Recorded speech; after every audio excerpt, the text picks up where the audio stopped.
And it's a learning lesson every day because you don't know what they're going through. You don't know what their moods are. We don't know. And let's be real. Menopause kicks in. Whoa. And, so you're dealing with something that they're dealing with the first time. You dealing with as a man. I did not understand. Well, can we be real? Yes, sir. I know where you're going. You know where I'm going. I know where you're going. This real talk with Kee and Will, I believe it is. Listen, when it comes to sex, I didn't know. Look at that camera. Hey, bro, look at it. Family, when it came to sex, I didn't know. Because I'm like, yo, right, what's going on? You ain't feeling me? Yeah. But it wasn't till it was articulated to me. Yeah. Listen, it's not like I don't want you. Yeah. I love you. Yeah.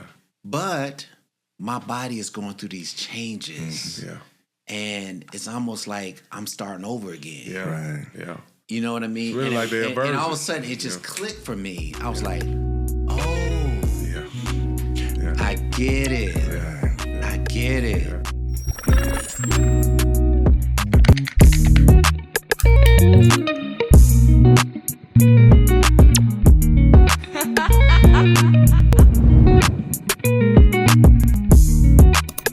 What's up, family? Listen, it's Kee and Will, Real Talk with the Family. Listen, I had to bring these guests back on the show because the last episode was so dope. If you missed it about accountability and brotherhood and the conversations that men need to have but don't, part 1, make sure you go back and check that out. But today, my brothers came back. I appreciate you. Appreciate it. Dr. Jennings, you having me back, man. Dr. Shephard. I need to listen. These guys, I really have to let you know a little bit about these guys before we get started. So y'all know who is sitting here in the building. I'm going to put my specs on, too. If you saw the last episode, I can't see, family. I got my guy, Dr. Cedric Shephard, Jr. I know he's a junior, too, brother. Yes, sir. I'm a junior. Yes, sir, brother. Listen, yes, sir. He's an Atlanta-based educator, entrepreneur, and financial literacy advocate who teaches middle school through college students and amateur athletes about credit, investing in entrepreneurship, and real estate. This brother does so much. He is the founder of the To Be Successful Consulting LLC and To Be Successful Academy, where his mission is to help the next generation build financial confidence and create generational wealth. Thank you, brother, for being here. Thank you for having me, my brother. My guy, I call him Dr. J. Dr. Justin Jennings, listen, this is the CEO of Leadership Toolbox. He's the Superintendent Emeritus and K-12 Director of, it's called The Long Talk, The Uncomfortable Truth. It's a national initiative helping schools engage in honest dialogue about race, leadership, and equity. Dr. Jennings previously served as Superintendent of Youngstown City School District and now lives in Atlanta with his beautiful wife, Dr. Sharonda Jennings. Listen, you got 2 doctors in the house. Yes. How does that feel? Right. Feels good, How man. does that feel? Hey, I was told that I couldn't be called Dr. J, so I got to be Dr. JJ. There's only one Dr. J. One of my high school coach, actually one of my professional coaches, he called me and said, "Hey man, you can't be Dr. J. You got to be Dr. JJ. There's only one Dr. J." So, I like Dr. JJ. Yeah. And shout out to the Mrs. Dr. Thank you. Sharonda Jennings. Absolutely. Amazing woman. Listen, fellas. Listen, last time, bro, y'all was here. Y'all ripped it up. Yes, sir. Y'all was real about just the pressures that men have and African-American men have. There's a whole nother level of stress when it comes to that. Yeah. So thank you for sharing that. But today, man, we want to talk about relationships and communication because on our last episode, Justin, you brought up something about how it is interaction with women. I was like, we need to come back and do this. Absolutely. So thank you for doing that, brothers. We know communication is extremely important. Listen, so let's give our statuses just because we're going to be talking about relationships. Yeah. So I'm married to my beautiful wife, Kee. I'm married to Sharonda, Dr. Sharonda, yes. Yes, you're married, Doctor. And I'm engaged to Trina you're engaged. White. Yeah. So all of us are in serious relationships. Yes. Absolutely. Yeah. So obviously we were all single at one point. Yes, sir. Yes, sir. So we can talk from a single man's perspective Yeah. and a married man's perspective. Absolutely. So- and divorced man, too. And the yeah, Let's be real. Yeah. So yeah. you've been divorced. Yeah. Yeah. Yeah. Have you been married before? I've been divorced. You've been divorced. Yeah. I've been married. I've been divorced. Mm-hmm. Man, I ain't realized that. Yeah. So we're going to get a lot of knowledge here today. Yeah. Triangle Single 3, married, baby. divorced. Yeah. And because a lot of people don't know that about Kee and I. Mm-hmm. You know, I've been married before and divorced. Mm-hmm. So let's talk about it. Yeah. Let's talk about the communication. Yeah. Which is key, I feel like, in any relationship. Yes, sir. So how important is communication? Man, I think it's the most important, man. I know some people will talk about money, but I mean, the communication piece is so important from a standpoint of just being on the same page, man. And we talked about it in the last podcast, that peace. Having that peace. When you walk in the house as a man, you want peace. Mm-hmm. Everything in the outside in the world is banging you down, pulling you towards them, whether it's your work, whether it's another woman, chasing you. It's so many other things. But when you walk in that door and you close that door and you hear that lock go and you look up and you see that beautiful woman, you want peace, man. Dr. JJ, I'm going to call you Dr. J. Justin, let's define peace. Mm-hmm. Because it's always been said, men want peace. Mm-hmm. Men want peace. And because men and women are from, men are from Mars, women are from Venus. Mm-hmm. Let's define our definition of peace. Mm-hmm. Mm-hmm. I believe, the man piece is basically what he enjoys doing. It's if, for me, I can speak. I'm an advocate, a former athlete. I love being around sports. I love basketball. So me coming home, watching the game, watching the basketball game, being able to sit and relax, sit with my lady, watching shows, being able to cut up. I'm going to cut you off, go Dr. ahead, Shephard, brother. Because what you just defined, I wouldn't have known that. Yeah. So I think my point is, I think we don't articulate our needs. Yeah. We assume that women know what we mean when we say, I want peace, right? Mm-hmm. They assume we know what they mean when they say they want certain things. Right. So the communication is different. Yes. So we have to articulate what peace means to us. Yes, yes. And I mean, being a divorcee, being married for 13 years. Wow. And, coming home where I was in a situation where my oldest son, she never accepted him. Mm-hmm. So I lived with that from day one of the marriage, thinking if we had more kids, had kids together, that would fade away. It never did, But I had to understand that's who she was as I grew. I tell any person younger than me, same age, your better half, your partner, your teammate, whatever you want to, they have to be your best friend. How we have best friends amongst each other, your partner got to be your best friend. And I feel as you get older, that is who you go with. I got to share this. I was in the hospital with Trina's father. Mm-hmm. Trina is your my fiance. Okay. I'm in the waiting room with him. He had been there 11 hours in the emergency room. I felt bad because I had the blessing, I call it, because the experience of taking care of my grandmother and I back when I was 24, 25. And I know how it is to be a caretaker. So when I heard he was in that hospital, in that emergency room, I said, let me go sit with him. I'm going to go sit with him. I don't want him to be by himself. But then you saw so many men in there by themselves and didn't have no one there to advocate. And let's just say they better have a woman. Mm-hmm. And I don't think many men think about that, where at the end of the day, if you're still out here playing the field, to each their own, do you want to be that person in that hospital by yourself? No, sir. No, sir. Right. You have to the last episode when we were talking, and Justin brought up how his father, to the end with his mother, was there through thick and thin. That's what it's all about. And I think as men, we don't think about that until that time comes. Yeah. And that peace mean to you, bro? You know what? we make equivalent peace and quiet.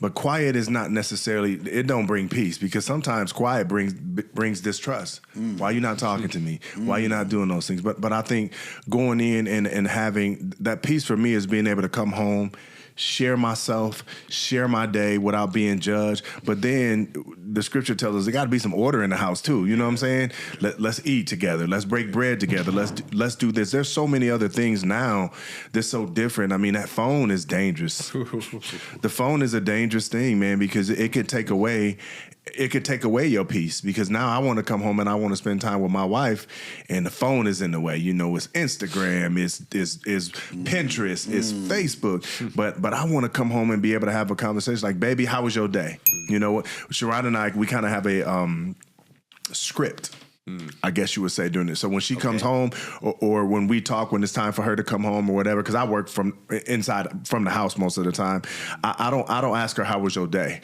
I ask her, what was the best part of your day today? And then I ask her, what was the most stressful part of your day today?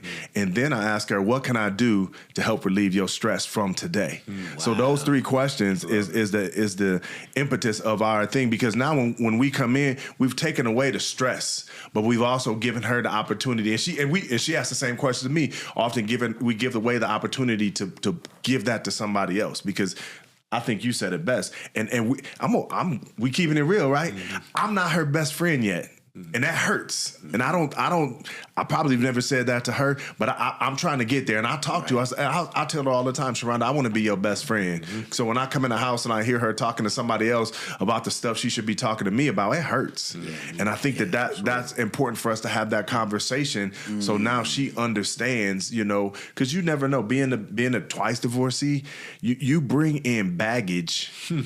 And you put it on somebody else. Yes. And I've said to her several times, there's some things going on in my mind and in my life that I put on you, and it's not fair to you. Right. So, and I think that's something that we're, as a young couple, as a young couple in marriage, we still working on. We too old fuddy duddies. We both 50, over 50 now. So, so now it's about really figuring out what our piece is and how we can continue to work on it together. Wow, that's deep. Yeah.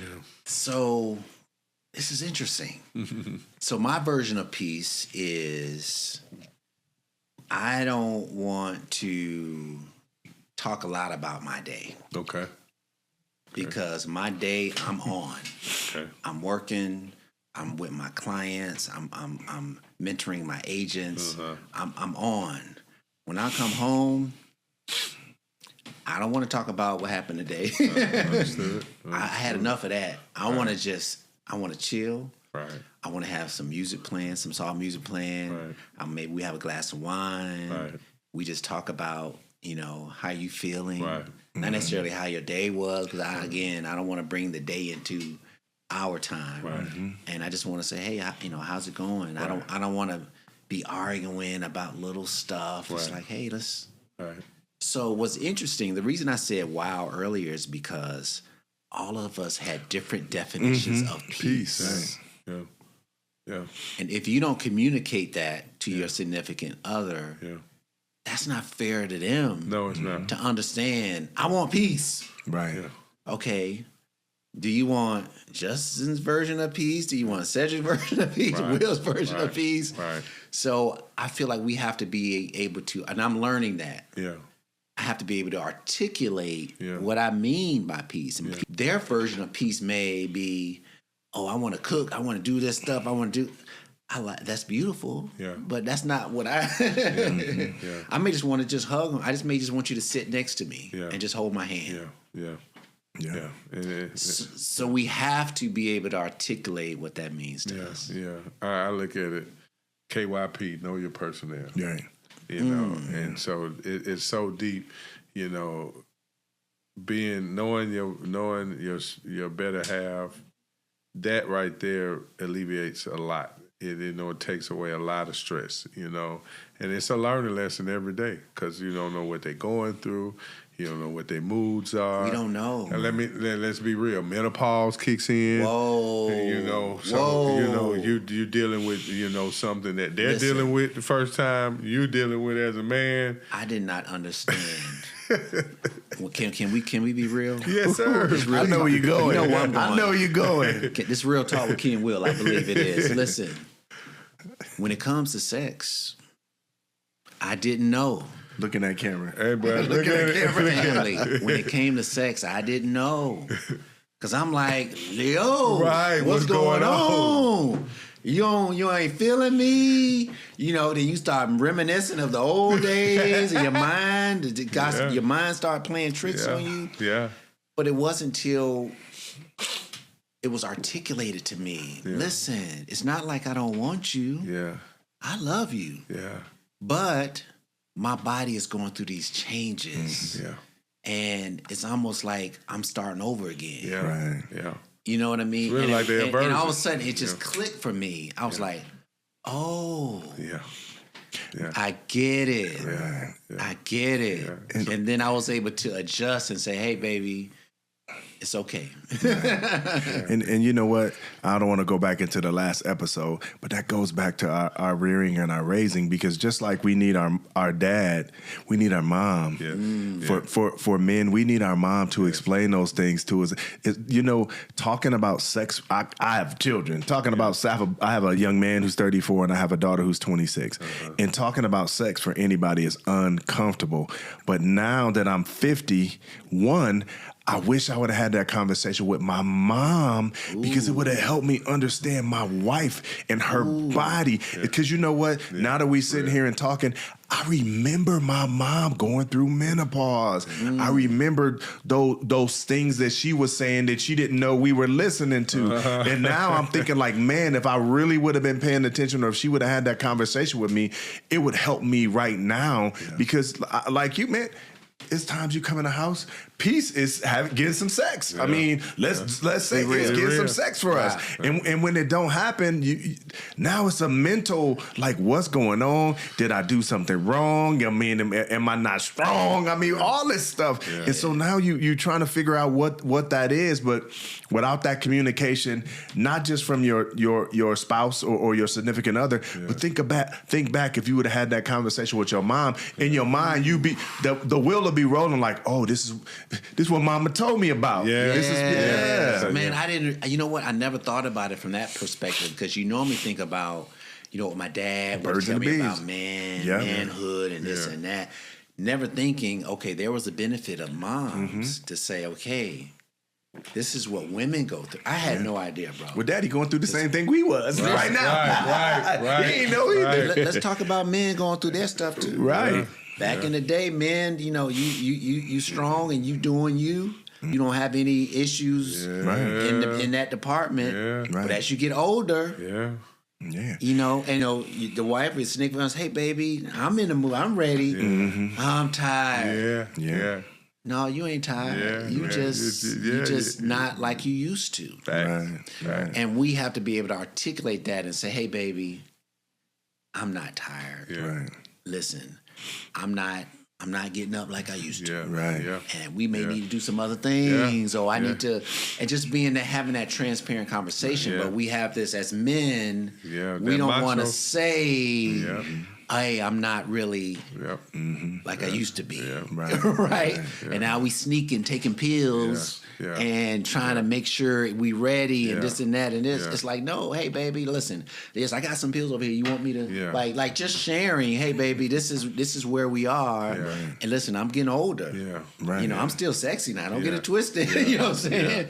But I may need to, so those kind of things, I think we need to have those honest conversations. I understand. Yeah, you all ever seen the movie Up? No. Oh, you got to watch it.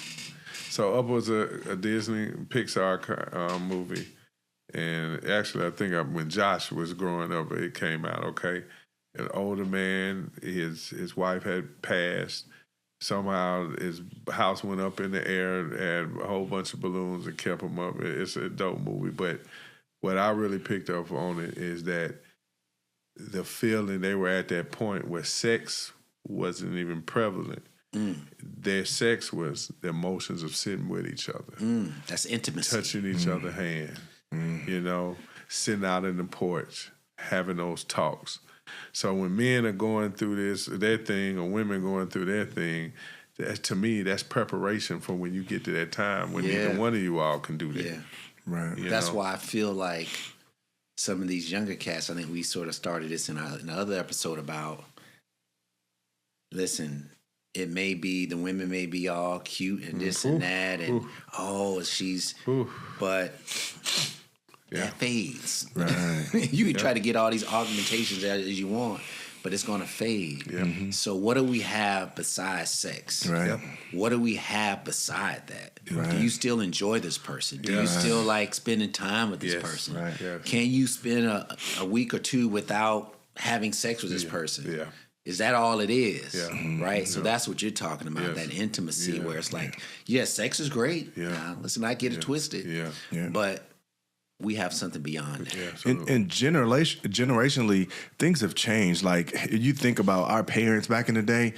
Most pops had a kid around the corner. You know what I'm saying? And I'm not saying it like disrespectfully, but at the same point, mom was taught that's what men do. Yeah. Now it's 13-1.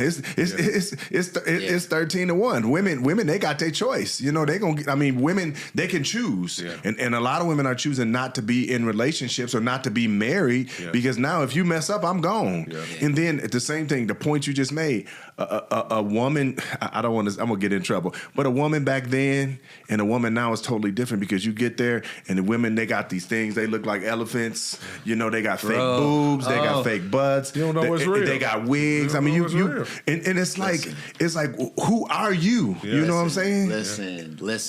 Women. Remember the part of I'm gonna get you, sucker. Women. Remember when she took off her leg? I didn't realize how significant. I was young when that came out. Right. It was just hilarious to me. Right. But today I get it. Yes, and I understand women are, I think they're doing it for other women because men, we don't care. Yeah. I don't know how many times I've said that to women that I know. Yeah. Do y'all realize we don't care about that stuff? We don't care about your eyelashes. No, we don't. We don't.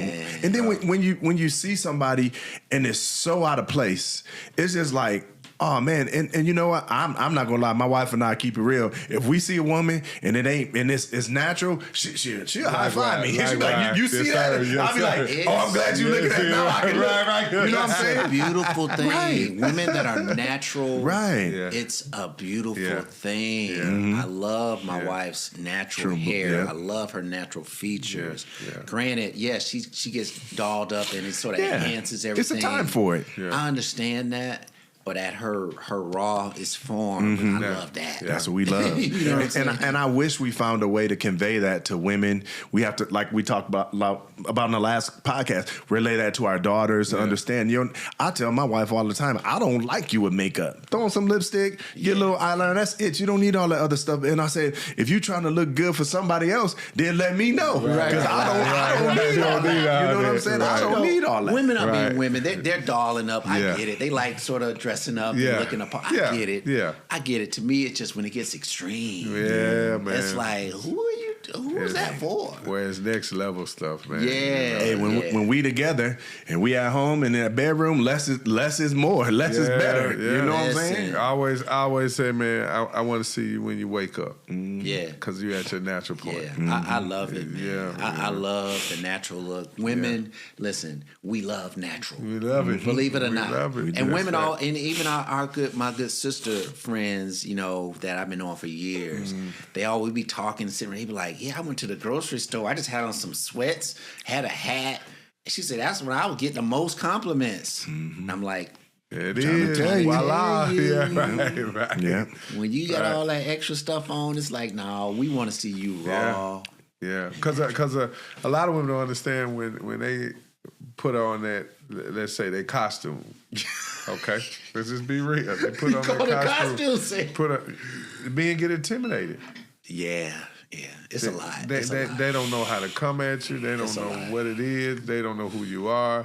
They get intimidated. Yeah, you know. So the natural form is the best thing. Amazing. Women understand that's the best thing, man. Listen, so obviously men and women are totally different, right? We just went through that exercise of what your definition of peace is, right? So it's almost like we need to be mindful of communicating. Yeah. And I wasn't always a big communicator. Over time, every year I try to get a little bit better and be open.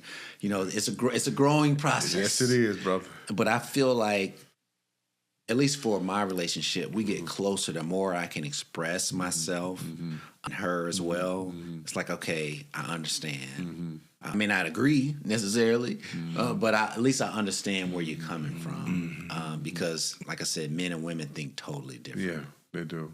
I mean, I can say for me, it's a growing process coming out of a 13-year-old marriage, you know, to now with my better partner where she's a communicator. I didn't have to communicate with my ex-wife because she didn't care. You know, now you have somebody that cares. Right. It's a different you gotta ballgame. pivot. Man, you gotta pivot, man. You gotta pivot. You know, so to me, you know, I've always believed you want to be around those that's go better you. Yeah. Push me because I want to better myself. Make me better. Women, listen, if you got the right woman, because if you don't got the right woman, it could be hell. Yes, it can. It could really be. It could be a living nightmare. Yeah. My first marriage, I was married for approximately about 18, 19, close to 20 years. Wow. My second marriage, I was married for about 8 months, and it was bad. And I said to myself that I know this not the right fit, so why beat a dead horse, you know? And it took courage because it was the signs were there, and I just wasn't paying attention. And what I said earlier in the last podcast, I brought some of that stuff to my current relationship and my current marriage. And I had to work through those things with communication, with some arguments, with some slamming some doors, with people leaving. But it had to happen in order for me to, you know, let go of those things, you know, because at first, when I first got married, real talk, when I first got married, I didn't trust with money because of what happened to me in the past. When I got divorced the first time, man, I was a superintendent. We were renting a house. We were leasing a house. And when I got divorced and everything was done, I bought the house on my own. And when I bought the house on my own, I'm like, how the hell do I got so much motherfucking money left over? What was going on with the money? And my mortgage was a little more, and we were splitting it in half.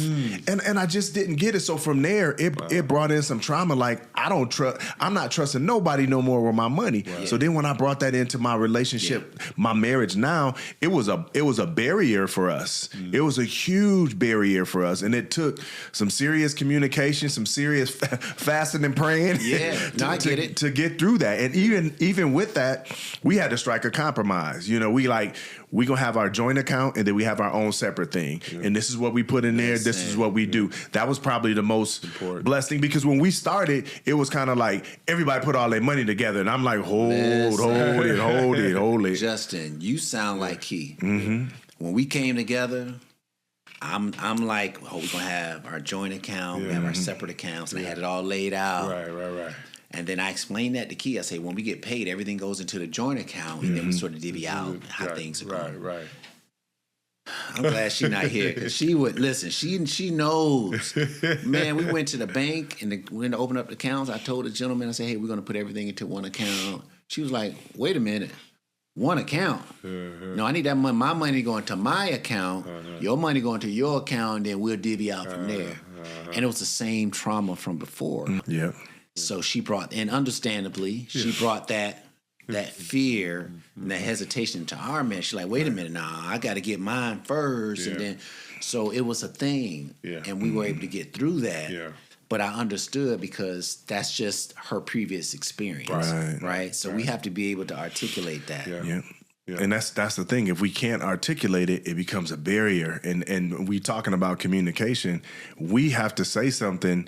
And even if it starts an argument, like, what's so interesting about my relationship with my wife is that we get mad at each other to talk. That it doesn't make sense, but actually it works for us. We get mad at because our promise to each other is never go to bed mad at each other. Right. So we will be like, she won't let me go to sleep. She'll kick me. Nope, you ain't going to sleep. We ain't going to sleep. Wow. And that's the hard part for us sometimes. No, that's beautiful. You don't want to go to bed mad because life is short. Life is short, man. You know, and you can't get it back if somebody don't wake up. You know, that's facts. It's just real, you know, and it's a, to me, it's just a big thing. You know, the communication is everything in a relationship. I can't say anymore. You know, it is. What about? I think this is pretty much common among most men. There's one thing that most men want, and that's respect. Yes. If we don't get respect, it's almost like. Yeah. But then again, just like peace, respect has its own definition. Yep. You could tell a woman, I just need respect. You disrespected me. Yeah. What does that mean? I mean, for me, I think it's just appreciation. I see you, you know, I appreciate you. I'm thanking you for what you're doing. You know, I look at it from being a former athlete. When a coach tells you you're doing a good job, you're ready to go through a brick wall for him. Yeah. I see you getting better. You know, those little, I'm big on word of affirmation. Yeah. To me, that's me. The love languages. Man, I don't care you're talking about them love languages. I don't care about no materialistic. You give me that. I appreciate you. That's everything for me. You know, I'm grateful for you. All those. I'm big on words of affirmation as well. You know, so and I think that's what helps growth in a relationship. Yeah. That I mean, his definition of respect is definitely that. You know, and being able to know that you're appreciated, because sometimes, like, I'm making myself vulnerable, but my wife gets up in the morning and all she got to do is get dressed. Her coffee is made, her lunch is made for her to go to work. I got her water ready for her. That's just our routine, and that's out of respect of the work that she does, because I know how hard she works. And you know, if I talk to some people, they be like, "Man, you do all that for your wife?" Yeah, because she grinding. You know, she grinding daily for us. Right. You know, not that I'm not grinding, but she grinding daily for us. Right. And now it's a level of respect. And if you're not a strong man, you could have some days where, like, man, I ain't getting up and doing this for her. Yep. You know what I'm saying? Right. And that's when that stuff creeps in when you're not respected, and that's when that doubt creeps in, or anything to deter your relationship. Yeah. That's interesting, man. Yeah, ego. I think this is something I think we all agree on, that respect of words of affirmation, saying, I see you. Yeah. You know, I appreciate you. Yeah. Because I think that goes back to that pressure that we were talking about of men. We don't mind doing the work because that's in us. It's in our DNA. Facts. We got to protect. We got to be able to protect our families and provide. Right. Yeah. But it's just to say, hey, baby, I see you. Yeah. I appreciate you getting up early. I appreciate you staying late. Yeah. I appreciate you working at overtime. Yeah. You know what I'm saying? And there's a lot of men that do the work but don't get those words of affirmation. And they're just words, but it means so much. It does. It's not random. It goes right back to what you said. Just about every 2 weeks, she says to me, "Baby, you know I really appreciate what you're doing. I see that you getting up in the morning, you doing those things for me."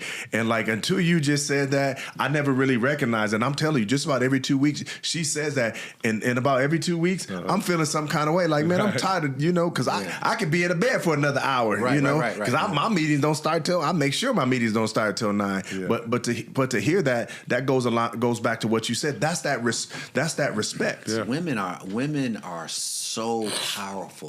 They speak life into us. They don't understand. I don't think they really understand. If they can be men for 24 hours, they will understand how powerful they really are to speak life into us and say, "Baby, you got this." Yeah. Like you say, I'm ready to run through a wall. Yeah. You say, "I got it." Yeah. Right. No, babe. Kee tells me, she said, before I leave work, she said, "Baby, go be great." Yeah. That's powerful. She tell me to go be great. Yeah. I walk out the door like I'm Superman. Your chest poked I'm about to take over the world. Yeah. Those few words. And I think it just means so much. Yeah. Especially for a black man. Oh, yeah. Because for a black man, when we get in and walk out that door, we already got the odds against us. Right. In every type of way you think about it, Yeah. So hearing that from your better half, before you walk out the door, you feel invincible. Yeah. And we have to communicate and make them feel that way as well. Yes. Right. Let them know that they're protected, Yes. and that we will protect them. Even it's so funny. Before, when I was driving over here, and where we at, my wife was kind of like, "Hey, keep your head on the swivel," right. And I'm like, "Baby, I'm from the hood. My head always on the swivel. It ain't never not on the swivel. I said, it's on the swivel when I'm with the white folk. It don't make no difference. My head always on the swivel." But it just goes to show you that care. And she was like, "Well, I understand that, but I want you to be safe because I want you to come home to me." That makes a big difference. Those words right there are powerful. That's huge, man. Yeah, it is. And I think the older I get more sensitive. Mm-hmm. Yeah. I be talking sometimes, I start tearing up. Yeah, but that's okay. Kee though. be like, you getting so sensitive. I'm like, listen, because I just cherish those little things. Yeah. Mm-hmm. You know Those how many little brothers wish they had the feeling that we have? Yeah. Just to you all's point, Trina, when you said for this episode, a blazer sweater, and I was like, I don't really, have a blazer that I would want to wear. This woman went and ordered a blazer. Wow. Ordered this shirt. Met me right up the street. Now at Zion's soccer game. Wow. I look at the little things. It's the little things. When you put in that effort, right, I'm gonna go through a goddamn brick wall for you. You ain't gotta worry about nothing, sweetie. Just give it up. Yeah, Just give it up for Trina. Yeah, Listen. And you look like about the same size as me. You need to come over to the house, man. I gotta get some stuff away, man. Yo, but those are the things that matter. Yeah. Man. Yeah. And I just feel like, I feel like the relationships between men and women really, we can't assume. No, I think man. I just look back at my own relationships. Mm-hmm. We assumed, like, why you ain't do this? Yeah. Why you ain't do that? We're expecting them to read our minds and vice versa. That's so true.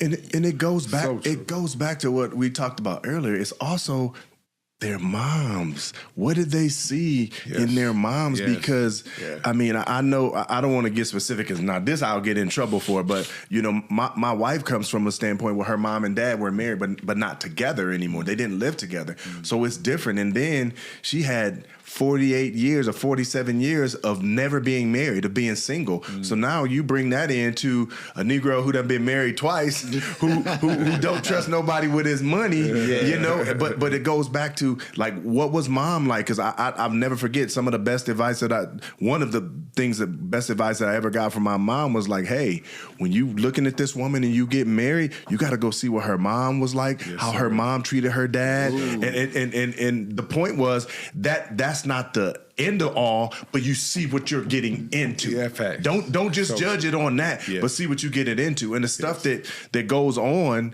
could be different. And I'm telling you, man, it took me 2 years in marriage before I realized who my wife is, and she's that run through a wall. Because I make some mistakes. I've done some stupid stuff, spent some money when I shouldn't have, or did something like that. But through it all, she's been there, and it's like we gonna have this conversation in this room, but when we go out, ain't nobody gonna know what's going on. And I think that's important too. And one thing that I learned from my mom passed away in 2013. My mom and dad had been married for almost 50 years. Whoa. But one thing you never knew when my mom was mad at my dad in public, or vice versa, because it didn't happen. Matter of fact, my whole life I only seen them fight one time. Wow. I only heard them argue with each other one time, because if it happened, they went behind closed doors. And I think that those things are the things that you learn and that you pick up, because your parents, whatever they did, don't define you. Yes. If your dad was on drugs, if your mom was on drugs, if your mom was or dad had a whole bunch of kids, that don't define you. That doesn't make you that way. And I think that's why it's important for us to have strong brotherhood, for us to have a conversation like that. Yes. How does you lost your mom? Said, is your mom still alive? Yes. So I lost my mom. So has that impacted you? I know it has. Because everybody's different. For me, when I lost my mom, my whole life changed. Yeah. Like, my perspective on life itself was just like, before that, life was just, you know, I go see her when I see her. You know, you don't the fragility of her living in the life. I didn't really grasp. You know, same thing with my dad. It's like he's there, but you just assume they're gonna be there forever. So when they passed away, my whole perspective on life changed. Matter of fact, I got closer to my wife because I realized how precious she was. And I'm like, oh, you could be going tomorrow. So sometimes I just be looking at her. She's like, why are you looking at me? I'm like, because you're here. I'm just so thankful. So my whole perspective has changed. So I'm not sure. The reason I asked the question is, has that had an impact in positive or negative on your relationships? I would say both, because I'm like you. I was a mama's boy. I was her favorite. I don't care what my brothers and sisters say, and they know I was her favorite. You know what I'm saying? And it was, when it happened, I was numb. I was numb for, man, goes back to our last podcast as well. I never got help. It took me 3 or 4 years before I finally talked to somebody about it, because when she passed away, I'm the youngest boy in my family, but before she passed away, about 2 weeks before she passed away, she had been, like I said, she had a stroke and had been around for a long time after her massive stroke. We were having a conversation, and she was like, no matter what happens to me, she said, you take care of your dad. And I was like, oh, you know, Mom, yeah, we gonna take, she's like, She said, no. She said, listen to me, boy. She said, you take care of your dad. I'm not talking about your brothers and sisters. I'm talking about you. And I'm thinking in my mind, like, excuse my language, why the hell are we having this conversation, Mama? You gonna be all right. And 2 weeks later, she was gone.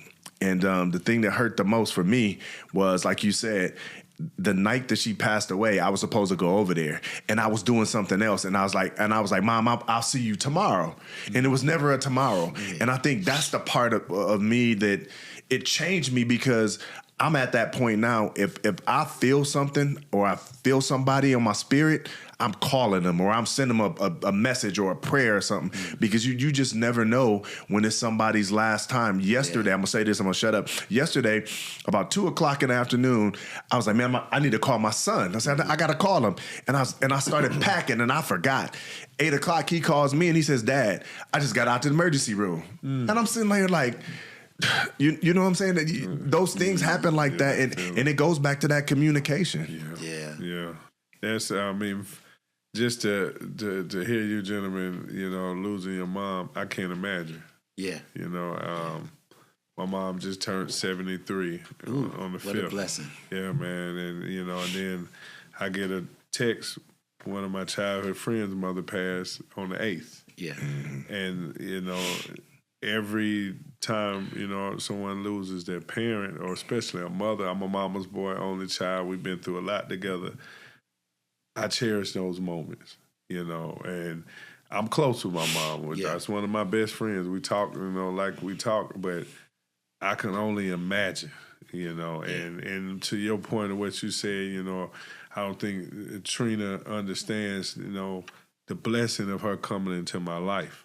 You know, me being the only child and the only woman I've been close with is my mother, you know, and I know we all getting older. You want that person that you could say, not take the place of your mother, but you know, at the same time, she got my back. I got a woman that has my back. Wow. You know? You said it earlier that just like a dad is a mama's first love, a mom is a son's first love. She gonna love you the most. I mean, your wife got to dig deep. Cause I didn't realize until my mom passed away, like, this is the one woman that loved me. Number one, she's known me the longest. Right. One person on earth that known me the longest, right? Moms. And she loved me unconditionally. Right. Like Kee would tell you, oh, you could do no wrong, right? Because my mom was like, no, you know, and that one person is snatched away from you. And it's like, okay, what do I do? So I think the reason I brought that up is because a lot of us as men, we really we're holding that weight. You know, Right. we've lost that person, Yeah. Right. and we may not articulate how deep it really hurts. Right. You know, and that's if, you know, obviously if you've had a great relationship with your mom, you know, we've been Right. blessed to have that. Some Right. people don't. Right. But to have that one person just taken away, it weighs on you. Heavily. And we may not just know how to articulate it. So again, I'm learning. So I may tell Key, told her the other week, I said, hey, just let you know I'm going through it right now. Right. My mom's been on my mind. Yeah. And she was like, oh, you know, it's gonna be okay. You know, thanks for letting me know. Like, you know, just because I might be quiet off to my. She's like, what's wrong with him? Yeah. But I'm getting to the point I need to articulate. Hey, babe, just so you know, I'm going through it right now. Yeah. I'm dealing with this. So I think that has helped us as well from a communication standpoint. And you also learn how to love from your mom. Yes. Oh, And, yeah. and I'm gonna put this out on the podcast. Ain't no love like a black mama's love. Black mama's love It's different. And I've seen it with my own eyes. I've seen them in the courtroom, and they kid done killed somebody on video, and they'll stand up in the courtroom and said, not my baby. My baby didn't do that. And that's not people were like, well, that's foolishness. And I say, no. That's love. Yeah. That's that unconditional agape love. Yeah. It's just different. Yeah. It's and I think you hit on it the best. Your mom known you the longest. She known me the longest, bro. She had Right. she got You that were connection here. with She you. got You that can't even connection. I've imagine. known him before he knew him. Right. But it goes back to our topic. Let me get back. We want to find our mother and our wives. Yeah. We want that piece. We don't want them to be our mama. That'd be a little off. Yeah. But we want to find that love, and that time the time where you were feeling bad and Key came and touched you and say it's gonna be all right. Yeah. That's what you want, because that's what moms do. Yeah. Yeah. That's that unconditional That's love. unconditional love, man. And most, especially today, the relationships is conditional. Yep. It's like, oh, as long as you provide, as long as I get that check, Man. if I ain't getting this and I ain't getting that, it's like, oh, wait a minute now, you know. Yeah. So it's just like, listen, you need somebody that's going to be there unconditionally. Unconditionally. We live in a world of prenups. I mean, you know, currently right now, Dak Prescott going through it, which Hey. you got to protect who you are. But if you got somebody like that and you got to do a prenup, probably not the person you want to marry. No doubt. Yeah. That No means doubt. you need to keep looking. No Yeah. doubt. Yeah. Yep, you need to keep looking. Yeah. And we It's mix. unfortunate because even in that situation Mm-hmm. with Prescott, it's like she may love him unconditionally. Right. She may not. Right. We don't know. Right. You got to protect yourself. Right. And if everything's going to work out, it's going to work out. And we're going to Right. be together regardless. So it really shouldn't matter. Right. Because if we're going to really be in this thing. Right. But yeah, those dynamics is just, that's a sensitive situation. Yeah. Right. Yeah. But it goes back to that trauma. His trauma may not be from him. His trauma is from athletes in the past who got. You know what I'm saying? So I got to protect myself. Yeah, no, Yeah. I get it. I was clapping my hands on that one because I'm like, listen, and same thing with Candy and Todd and those reality. Same thing happened with them. I was clapping my hand with Candy. It's like, listen, none of us go into marriage saying, I'm gonna get a divorce. No. Right. No. None of us. No. No one will say when we all been divorced. No. And it's just like when none of us say, okay, when I go into this, no, you don't know what's gonna happen. Right? So it's just like, listen, just in case, I need to protect what's mine, and you should protect what's yours. Sure. Right. Right. Yeah. If Key was a millionaire and she came to me and said, I need you to, hey, I get it. Yeah. You know what I'm saying? Yeah. I get it. I need to sign. Yeah. But I ain't planning on leaving you, so I'm going to sign. I ain't going nowhere. Yeah. Yeah. So that's one of them sensitive It is. subjects. It is. It is. Yo, man, we covered a lot today. We covered a lot, bro. Yes. I know we got to get you some water bottles to say Kee and Will. We can't have you advertise for somebody. You see, I can't put my label back towards me. Right. We got to get some Kee and Will. Water Yeah. bottles. Yes. But listen, brothers, listen. This has been serious, man. This is conversations that men need to have, but don't. But I think having this safe space to really talk about, you know, how we think, and that's really what it's about. It's not no one's right or wrong. It's not like the woman is right, the man is right. No, it's just we just got different perspectives, That's it. and we have to articulate that to each other to say, hey, this is why it seems like I had an attitude, or this is why I'm quiet, or this is why I'm going through this. And once we understand that, I think the relationships really They blossom. thrive. They blossom. Yeah. Any last words from y'all fellas before we depart this amazing episode? Hey, I just want to appreciate the Queen for giving us the space. Yeah. You know that. I really Keys appreciate at the house. time. Thank you, baby. Yeah, thank you, Key. For giving the fellas the platform. Yes. Yeah, I just want to thank, Key. I want to thank Willie. I want to thank Justin. I just want to thank all of us just to come together, because I think this is something that's inspiration and testimonial for so many other brothers and couples, And the main thing, if I say anything from my experience, your better half is your best friend. Yeah. You got your homeboys, they're your best friend. They piss you off, you forgive them. It's no different from your better half. Yeah. That's it at the end of the day, At the end of the day, brothers, it's about somebody who has your back. That's it. And really, it's just acknowledging it. Just acknowledge it. And that's where I'm at. It's not, it's like, I know Key got my back. Yeah. But it's not just knowing, it's just letting her know that I know you got my back. Right. You know what I'm saying? Yeah. Because she needs that confirmation. She needs the confirmation just like we do. Yep. Just like we do. Yep. Fellas, appreciate y'all. All my right. guy, Dr. Jennings. Appreciate you. Dr. Thanks Shephard. for the invite. Hey, y'all, listen, I told him before we man. started, I said, man, I'm sitting in a room with that full of doctors. You know what I'm saying? But I appreciate y'all. Y'all my guys. And Likewise, brother. thanks for Same sharing here. to everybody really the perspective of men and what we go through, and at least our perspective and the lens that we look through. Yeah.